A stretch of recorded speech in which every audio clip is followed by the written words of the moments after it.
Disclaimer: ang sumusunod na kwento ay naglalaman ng mga kathang-isip lamang na elemento at nilayon para sa mga layunin ng entertainment lamang. Anumang pagkakahawig sa mga aktwal na tao, buhay o patay, o totoong pangyayari ay nagkataon lamang.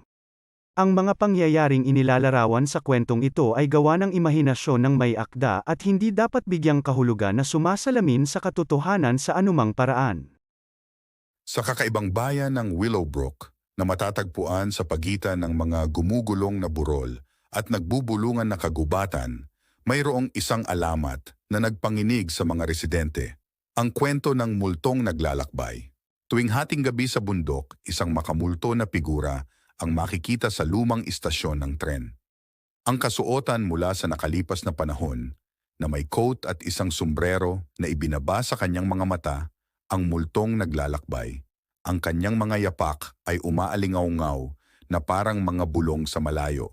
Naghalo ang kuryosidad at takot sa puso ng mga nangahas. Sinasabi ng ilan na nakita siyang nawala sa hangin, habang ang iba ay bumulong ng kakaibang mga pangyayari. Ang mga tren na dumarating na walang konduktor, mga orasan na humihinto sa pagsapit ng 12:00, at nakakatakot na mga bulong na tila sumusunod sa mga manlalakbay na naglakas loob na sumakay sa midnight train. Sa mga taong bayan, mayroong isang matapang na nangahas na ibunyag ang katotohanan sa likod ng alamat. Ang matanong at mahilig sa pakikipagsapalaran na si Emily. Sa kanyang mapagkakatiwalaang kuwaderno at pusong puno ng tapang, sinimulan niyang lutasin ang misteryo ng multong naglalakbay. Sa isang gabing naliliwanagan ng buwan, si Emily ay nagtungo sa istasyon ng tren. Ang kanyang mga yapak ay umaalingaw-ngaw sa katahimikan. Nang sumapit ang orasan sa hating gabi, lumalamig ang hangin at nabalot ng mahinang ambon ang plataporma. Biglang lumitaw ang isang figura sa kanyang harapan, ang multong naglalakbay.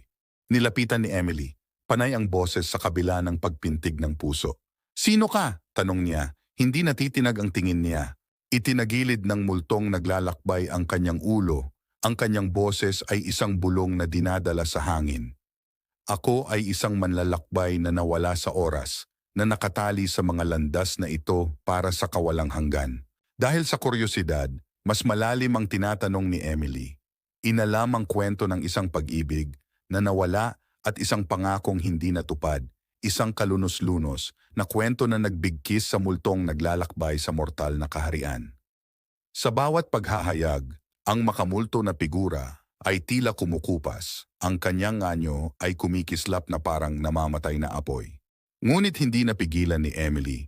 Nang may habag sa kanyang puso, nanumpa siya na tutulungan ang multong naglalakbay na makahanap ng kapayapaan, na putulin ang mga tanikala ng kanyang nakaliligaw na nakaraan.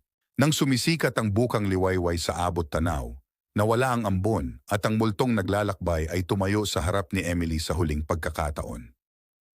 May pasasalamat ng ngiti. Ibinulong niya ang kanyang pasasalamat. Ang kanyang anyo ay kumikinang na parang hamog sa umaga. E nang sumunod na mga araw na mangha ang mga tagabayan sa pagbabago ng lumang istasyon ng tren, isang lugar na dating pinagmumultuhan ng mga bulong na ngayon ay puno ng init at liwanag. At kahit na ang alamat ng multong naglalakbay ay nabuhay sa puso ng mga tao, ito ay hindi na isang kwento ng takot kundi ng pagtubos, isang paalala na kahit na sa pinakamadilim na gabi, palaging may pag-asa para sa isang bagong bukang liwayway. Salamat sa pagpapahintulot sa amin na akitin ang iyong imahinasyon, pakiligin ang iyong mga pandama, at dalhin ka sa mga mundong parehong hindi ka panipaniwala at nakakatakot. Ang iyong feedback, komento, at pakikipag-ugnayan ay nagbibigay inspirasyon sa amin na patuloy na itulak ang mga hangganan ng pagkukwento at upang lumikha ng nilalaman na sumasalamin sa iyo sa malalim at visceral na antas.